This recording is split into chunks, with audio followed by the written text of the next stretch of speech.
Il-President Marie-Louise qalet li xi drabi fl-Ewropa hemm l-idea li wieħed jażel id-drittijiet fundamentali tal-bniedem li jaqbel lilu, iżda qalet li m'għandux ikun hekk għax dawn huma universali. Il-President irrikonoxxiet li l-kwistjoni tal-immigrazzjoni toħloq ansjetà, iżda qalet li wieħed irid jifhem ir-realtà ta' persuni li jħallu kollox warahom u jaqbdu vjaġġ perikolus għal ġejjieni aħjar f'pajjiż aktar sikur mingħajr twelithom. Waqt il-Women's Forum f'Ruma li laqqa il fuq minn 200 personalità mill-Ewropa u l-pajjiżi tal-Mediterran, il-President iffukat fuq il-valuri universali tal-paċi u s-sigurtà. Hija appellat biex ikun hemm aktar nisa fuq il-mejda tan-negozjati tal-paċi. We need women to be collaborators in peace building.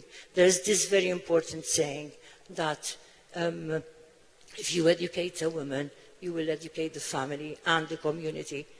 And because women are leaders, and we need to bring more women leaders from communities, community leaders, to our negotiation tables to build peace from the communities. Il-President qalet li s-sigurtà u d-difiża m'għandhomx jiġu indirizzati waħedhom, iżda magħhom għandha tiżdied il-protezzjoni tal-persuni li jfittxu kenn f'pajjiżi oħrajn.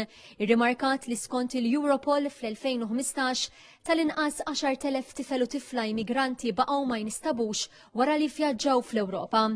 Matul dan il-forum ġie ppreżentat il-manifest tal-Women's Forum għall-Ekonomija u s-Soċjetà b'appoġġ għall-ftehim ta' Pariġi dwar it-tibdil fil-klima. Il-President appellat għal azzjonijiet aktar effettivi dwar it-tibdil fil-klima li qalet għandha rabta mal-faqar, il-ġustizzja soċjali u l-paċi. Semmiet li d-deżert Sahara fl-Afrika għandu potenzjal li jagħti enerġija solari li permezz tagħha jistgħu jinħolqu impjiegi f'dan il-kontinent kif ukoll fl-Ewropa. Il-President żiedet li l-enerġija alternattiva fl-Afrika twassal biex jonqsu l-inġustizzji u l-inugwaljanzi f'dan il-kontinent.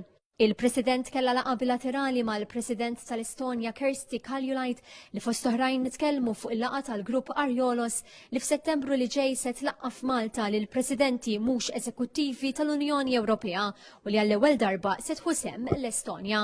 Il-Women's Forum għandu lan li jagħti vuċi lin-nisa li permezz tal-enerġija tagħhom jerġa' jkun hemm il-fiduċja fl-Ewropa.